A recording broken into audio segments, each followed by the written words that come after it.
মাস 6 মোটের ওপর বাকি 2026 বিধানসভা নির্বাচনে, 1 মাস হয়তো আগে পরে হতে পারে। তো ওয়াশিং মেশিনের সুইচ কি অন করতে চলেছে বিজেপি?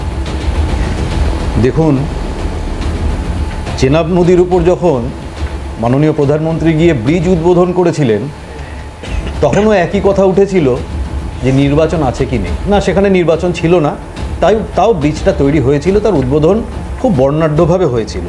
অর্থাৎ আমাদের একটা প্রবণতা দাঁড়িয়ে গেছে যে একটা সরকার চলছে, একটা সিস্টেম চলছে, সমস্ত কিছুই যেন আগামী কোনো ইলেকশনের উপর বেস করে সাজানো রয়েছে। আমার মনে হয় না এইভাবে প্রত্যেকটা জিনিসকে দেখাটা ঠিক। কারণ আমাদের তৃণমূল মুখপাত্র একটু আগে বলছিলেন যে এ জামিন পেয়েছে, ও জামিন পেয়েছে। হ্যাঁ, ঠিক কথা, এটা তো ফ্যাক্ট, এটা তো অস্বীকার করার জায়গা নেই যে বিভিন্ন সময় ইডি বা সিবিআইয়ের হাতে অ্যারেস্ট হওয়ার পরে বিভিন্ন সময় বিভিন্ন তৃণমূলের নেতা মন্ত্রী অভিযুক্ত যারা, তারা জামিন পেয়েছেন। কারণ আইনের খুব বেসিক পরিভাষা যেটা, সেটা বলে যে কাস্টাডিটা exception, bail is the right. এটা যারা সাধারণ রাজনৈতিক এবং আইন বিষয়ে যাদের সামান্য ধারণা আছে তারাই জানেন যে কাস্টাডিতে থাকাটাই একটা মানুষের জীবনে বা সামাজিক জীবনে এক্সেপশন। বেলটা, জামিনটা তার অধিকারের মধ্যে পড়ে। কিন্তু তার মানে তো এটা মনে করার কোনো কারণ নেই যে জামিন পেলাম মানে আমি বেকসুর খালাস হয়ে গেলাম। আপনি যদি আমাদের ভারতবর্ষের বিচার ব্যবস্থার যে লেগাসি, এটা আমরা প্রত্যেকে জানি, লক্ষ লক্ষ মামলা দীর্ঘদিন ধরে পেন্ডিং থাকে।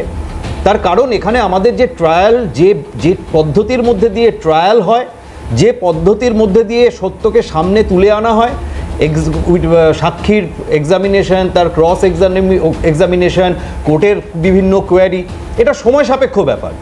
তাই অর্থাৎ বেল মঞ্জুর হওয়ার মানে কোনো দিক থেকে এটা কোনো আইনগত অন্তত ব্যাখ্যা নেই যে তাতে কোনো অভিযুক্তকে কোনো রকম তার কোনো এক্সট্রা ক্রেডিট তার আঁচলে গেল, বা তার দোষের মাত্রা বা অভিযোগের মাত্রা, আমি দোষ বলবো না, যতক্ষণ না প্রমাণিত হয় দোষ নয়, অভিযোগের মাত্রা কোনোভাবে খাটো করা হয়। এইখানে আমি অন্য উদাহরণ, অন্য রাজ্যের কথা বলছি না, আমি 2014 থেকে পরপর 5 জনের কথা বলছি। নরেন্দ্র মোদী সরকার এই সময় এই টেনিয়ারের কথা, মানে যবে থেকে উনি এসেছেন তারপর থেকে আমি বলছি 5 জনের কথা, মদন মিত্র, ফিরহাদ হাকিম, সুব্রত মুখোপাধ্যায়, জ্যোতিপ্রিয় মল্লিক, পার্থ চট্টোপাধ্যায়।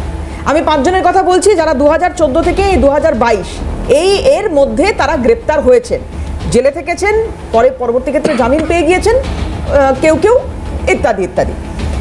এবার কথা হচ্ছে, আপনি যে কথা বলছেন তারপরে তো আমি তাহলে জানতে চাইবো সাফল্যের হার কোথায়? এদের মধ্যে কনভিক্টেড হচ্ছেন, হয়তো কনভিক্টেড হচ্ছেন, কিন্তু তারপর যারা আজকে রাস্তায়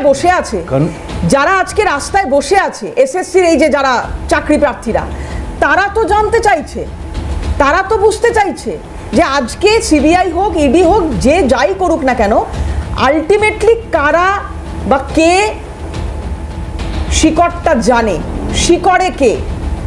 শুধু চাকরি প্রার্থী না,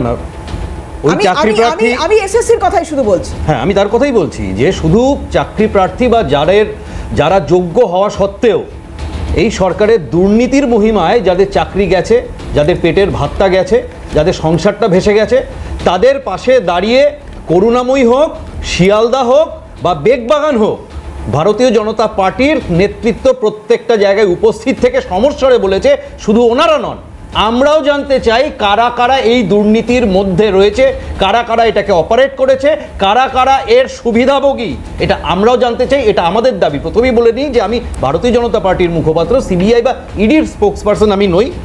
তাই পশ্চিমবঙ্গের সামাজিক রাজনৈতিক পরিস্থিতিতে দাঁড়িয়ে একটা প্রতিটা বাড়ির সাধারণ মানুষের আজকের দিনে যে প্রশ্ন, যে এই এসএসসি দুর্নীতির, এই চাকরি দুর্নীতির লক্ষ লক্ষ কোটি কোটি টাকা, যে তোলাবাজির টাকা তোলামূলের ঘরে গেছে, সেই টাকার টোটাল অপারেটিভ কারা জড়িয়ে রয়েছে। কিন্তু তার সাথে এটাও ভুলে গেলে চলবে না যে আপনি কনভিকশন রেটের কথা বলছিলেন। কনভিকশন হয় কিসের মধ্যে দিয়ে? কনভিকশন আসে ট্রায়ালের মধ্যে দিয়ে। একটা খুব সহজ একটা উদাহরণ দিয়ে বলা যায় যে, মনে করুন একটা থাপ্পড় মারার মামলা, 322 আইপিসির একটা কেস, সেটা সলভ হতে যে সময় লাগে, আমরা যদি এক্সপেক্ট করি যে একটা লক্ষ লক্ষ কোটি কোটি টাকার দুর্নীতি, যে দুর্নীতি একটা অদ্ভুত নেটওয়ার্ক সিস্টেমের মাধ্যমে একদম প্রত্যন্ত গ্রামের একেবারে খেতে না পাওয়া একেবারে সামান্য পয়সা চালের কৌটোয় জমিয়ে যে লোকটা তিলে তিলে তিলে তিলে তার ছেলেকে পড়িয়েছিল, একদম সেই লেয়ার থেকে শুরু করে একদম পশ্চিমবঙ্গ পর্যন্ত। তাহলে তো ভয় দেখানোর জন্য শুধু অ্যারেস্ট করাই হচ্ছে, শেষ পর্যন্ত কি হবে কেউ জানে না।